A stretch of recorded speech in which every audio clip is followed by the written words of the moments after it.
नमस्कार, मैं हूं आपके साथ जास्मिन शर्मा और इस वीडियो में हम बात करेंगे राजस्थान और मध्य प्रदेश में कफ सिरप पीने से हो रही बच्चों की मौत और कुछ बच्चे अभी भी अस्पताल में इलाज के लिए भर्ती हैं। इस बीच हेल्थ मिनिस्ट्री द्वारा यानी कि स्वास्थ्य मंत्रालय द्वारा क्या कुछ आदेश जारी किए गए हैं वो भी आपको बताएंगे। दरअसल राजस्थान और मध्य प्रदेश में बच्चों की मौत के मामलों से जुड़ी जांच में एक अहम खुलासा भी हुआ है।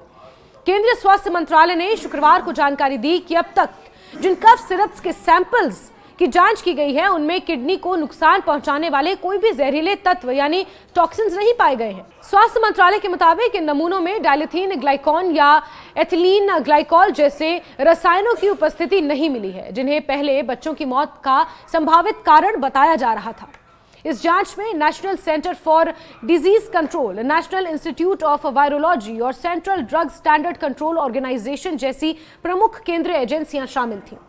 ये जांच मध्य प्रदेश के छिंदवाड़ा के लिए किए गए कफ सिरप के सैंपल्स पर की गई थी, जहां बीते दिनों 9 मासूम बच्चों की मौत ने पूरे देश में चिंता की लहर दौड़ा दी।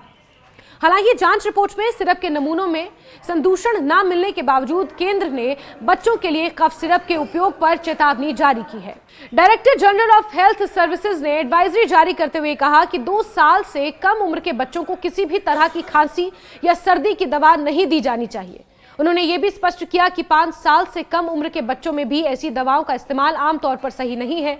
विशेषज्ञों के मुताबिक छोटे बच्चों में खांसी जुकाम के ज्यादातर मामले अपने आप ही ठीक होने वाले रोग होते हैं, जिनका इलाज अधिकतर मामलों में दवाओं से नहीं बल्कि आराम, पर्याप्त तरल पदार्थों, घरेलू उपायों से ही किया जा सकता है। स्वास्थ्य मंत्रालय ने साफ कहा कि बच्चों को सर्दी खांसी की दवा देने से पहले हमेशा डॉक्टर की सलाह लेनी चाहिए।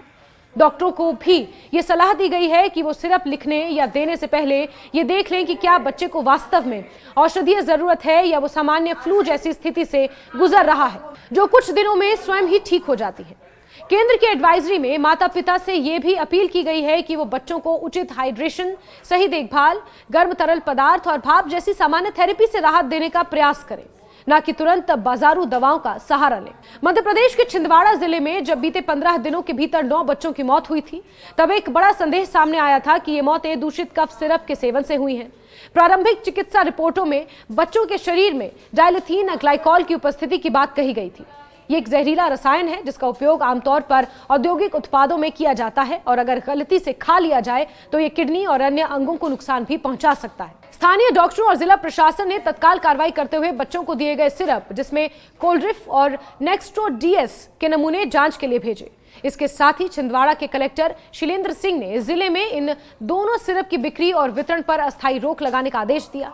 दुकानदारों, स्वास्थ्य कर्मियों, डॉक्टरों को भी सतर्क रहने की हिदायत दी गई।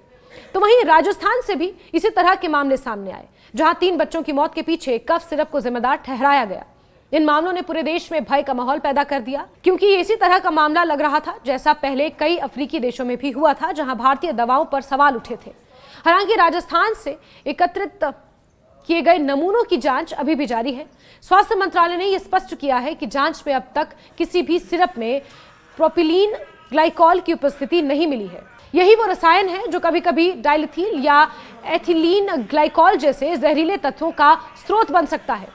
इन सिरप्स में डेक्स्ट्रोमेथॉर्फिन नामक तत्व पाया गया था, जो आमतौर पर केवल वयस्कों के लिए उपयोग किया जाता है और बच्चों को देने की सिफारिश नहीं की जाती। राजस्थान सरकार ने एहतियात के तौर पर राज्य भर में मुफ्त में बांटे जाने वाले जेनेरिक सिरप्स की आपूर्ति करने वाली कंपनी केसॉन फार्मा के सभी उत्पादों की जांच के आदेश दिए हैं। कंपनी के खिलाफ उत्पादन प्रक्रिया की गहन जांच शुरू की गई है, ताकि यह सुनिश्चित किया जा सके कि दवाओं के निर्माण में गुड मैन्युफैक्चरिंग प्रैक्टिस का पालन किया जा रहा है या नहीं। वहीं केंद्र सरकार ने इस घटना को गंभीरता से लेते हुए कहा है कि दवा निर्माण करने वाली सभी कंपनियों को जीएमपी मानकों का सख्ती से पालन करना होगा और कफ सिरप जैसी दवाओं में विभिन्न तत्वों का अनियंत्रित संयोजक करने से बचना होगा। मंत्रालय ने यह भी कहा कि देश में बच्चों के लिए सुरक्षित दवा उपयोग के बारे में जागरूकता फैलाने की आवश्यकता है, ताकि माता पिता बाजार में मिलने वाली हर दवा को बच्चों को देने से पहले उसकी सुरक्षा को लेकर सचेत रहें। जांच एजेंसियां यह सुनिश्चित करने में लगी हुई हैं कि यह मामला अफवाहों या अधूरी जानकारी के कारण ना फैले।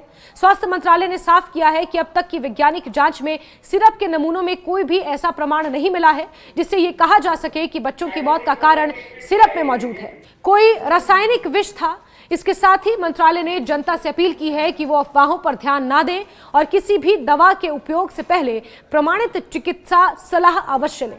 कुल मिलाकर कफ सिरप से जुड़े इस पूरे प्रकरण ने देश की सार्वजनिक स्वास्थ्य व्यवस्था, दवा जांच मानकों, बाल स्वास्थ्य से जुड़ी नीतियों पर एक बार फिर से बहस छेड़ दी है।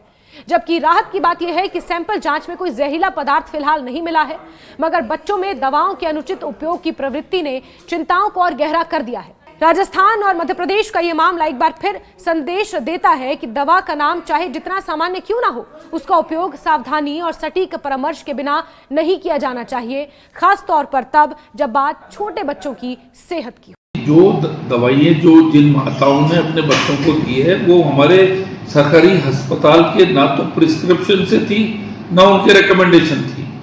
अब कोई भी माँ या कोई भी माँ बाप या कोई भी पेरेंट्स कहीं से दवाई लेके कोई अनप्रिस्क्राइब जाके दे दे और उससे ऐसा हादसा हो जाए तो इसमें डिपार्टमेंट का कोई रोल नहीं है। इसके अंदर ये हमारे डिपार्टमेंट के दायरे से बाहर है।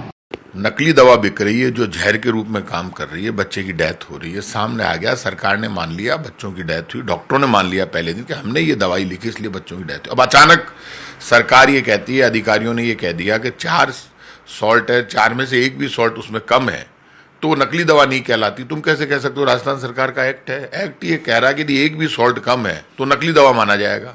अब आप एक तरफ तो इस कंपनी की 19 दवाओं को बैन कर देते हैं, एक तरफ आप राजा राम जो इनका ड्रग कंट्रोलर उसको सस्पेंड कर देते हैं खुद का बचाव आगे करने के लिए सरकार, दूसरी तरफ इस कंपनी से ऐसी कौन सी सांठगांठ हो गई सरकार की, मुख्यमंत्री को और मंत्री जी को बताना चाहिए।